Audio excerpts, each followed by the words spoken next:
ನಮಸ್ಕಾರ ಸ್ನೇಹಿತರೆ, ಇವತ್ತಿನ ದಿವಸ ನಾವು ದರ್ಶನ ಪಡೆಯಲಿಕ್ಕೆ ಹೊರಟಿರುವುದು ನಮ್ಮ ಗಿರೀಶನನ್ನು. ಅಂದರೆ ನಮ್ಮ ಗಿರೀಶ, ಮಮ ಗಿರೀಶ ಮಂಗೇಶ. ಅಂದರೆ ತಾಯಿ ಪಾರ್ವತಿ ಹುಲಿಯ ರೂಪದಲ್ಲಿರುವ ಈಶ್ವರನನ್ನು ಕಂಡು ಮಮ ಗಿರೀಶ ಎಂದು ಕರೆದಳಂತೆ.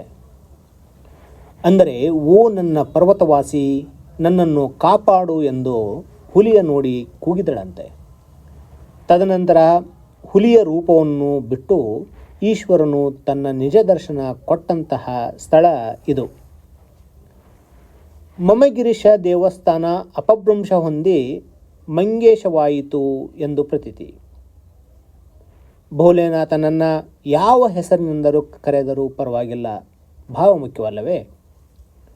ಮೂಲತಃ ಅಗಸ್ತಾನಿ ನದಿಯ ತಟದಲ್ಲಿ ಇರುವಂತಹ ಕುಶಸ್ಥಾಲಿ ಎಂಬ ಸ್ಥಳದಲ್ಲಿ ಈ ದೇವಸ್ಥಾನವಿತ್ತು.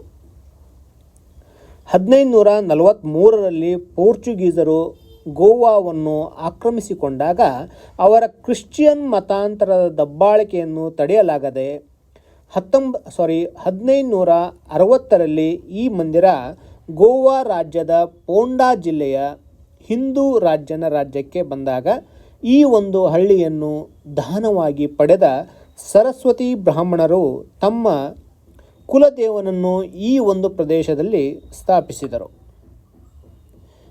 ತದನಂತರ ಮರಾಠರ ಆಳ್ವಿಕೆಯಲ್ಲಿ ನಂತರದ ದಿನಮಾನಗಳಲ್ಲಿ ಹಲವು ಬಾರಿ ಜೀರ್ಣೋದ್ಧಾರವನ್ನು ಈ ದೇವಸ್ಥಾನ ಕಂಡಿದೆ. ಕೊನೆಯ ಬಾರಿಗೆ 1973ರಲ್ಲಿ ಹೊನ್ನ ಕಳಸಾರೋಹಣದೊಂದಿಗೆ ಜೀರ್ಣೋದ್ಧಾರವನ್ನು ಈ ದೇವಸ್ಥಾನ ಕಂಡಿದೆ.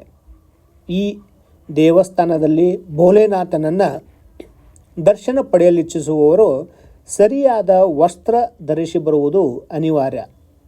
ಇಲ್ಲವಾದಲ್ಲಿ ತಾವು ಹೊರಗಡೆಯೇ ನಿಲ್ಲಬೇಕಾಗುತ್ತದೆ.